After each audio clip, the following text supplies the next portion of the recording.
Another game, ethnic cleansing, again shows different types are targeted, including immigrants and Latinos. David Duke, probably the U.S.'s most prominent neo-Nazi today, has joined the bandwagon as well. And again, I'm not even going through all the details of each and every one of these. It's based in California.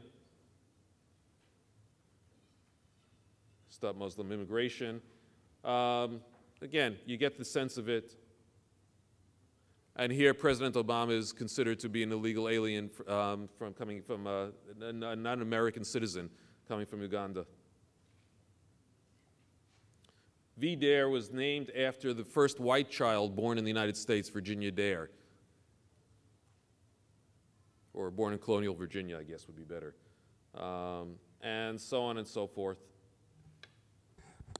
And they set up their own border patrols. The National Alliance, at one point, was America's leading neo-Nazi group with international connections, Germany, the Muslim world, and so on. They've fallen on hard times, but you notice they have a campaign now where instead of the pink ribbon for breast cancer or other causes, they now have a yellow ribbon that's now available with reads that bring our troops home and put them on the Mexican border where they belong. And again, funny Mexican racist jokes, and the last two are about immigrants as well. One of the most interesting things that I've noted over the past few years is the attempt from the far right to bridge and build bridges with the left or liberal constituencies. So here there's an attempt to cast immigration as an ecological issue. One was an attempt to take over the Sierra Club, at one point the leading conservation club in the United States, and cause an anti-immigration to be seen as a part of the conservation cause. The second was to use, for example, advertisements like this that claim that the population growth through immigration will help ruin the forests and so on of the United States. So, in sum up, the record of U.S. immigration or rescue policy prior to and during World War II was unquestionably dismal, motivated by factors including anti-Semitism, lacking nativism and bureaucratic infighting, lacking effective communal or political leadership to force the issue. The U.S. clearly did not take any sort of active role in rescuing Jews. However, if we are to learn anything from the past, we do have to be cautious in the comparisons we make and the lessons that we learn. We cannot read the standing and resolve of our communities today back into the past.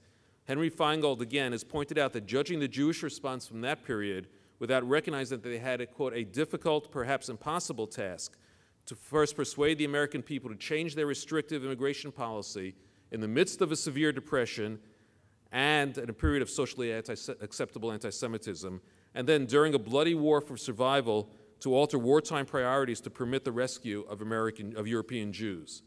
Yehuda Bauer goes even further in warning about these dangers, pointing out that the claim that Jews were rich and powerful enough to rescue their endangered co-religionists but chose not to is actually another version of an anti-Semitic stereotype. By saying that the Jews were in effect responsible, it negates a share of Nazi responsibility. It makes the victims, in some ways, the perpetrators. It fosters the notion of Jewish conspiracy and lack of morality, and thus helps make the Jews responsible for the murder of other Jews, as the Nazis did with the Judenrat during the Holocaust. And the attempts to apportion blame amongst the various factions of the Jewish community that persist today is reminiscent of the disunity that helped render American Jewry relatively powerless to intervene effectively during the 1930s and the 1940s. However, for the broader Jewish community, some of these lessons were apparently learned, as can be seen by the broad consensus that unites the community in questions of Israel's survival or fueled the movement on behalf of Soviet Jewry in the 1960s and the 1970s. But there are lessons to be drawn not only for Jews. For society in general, the fact that images such as those above persist in helping to define the issue, or any issue, makes it clear that we still have not changed all that much. Whatever our feelings on immigration, the use of racial stereotypes and appeals to fear must be rejected. Again, as Yehuda Bauer, who is perhaps the founding father of guiding force behind the ITF, has written, quote, "The Holocaust is a warning. What happens once can happen again." Bauer ascribes the failure of most rescue efforts during the Holocaust to the fatal gap between information, which was obtainable, and understanding. He concludes with words that are applicable to us all. Now as then, it is not information, but understanding that is lacking.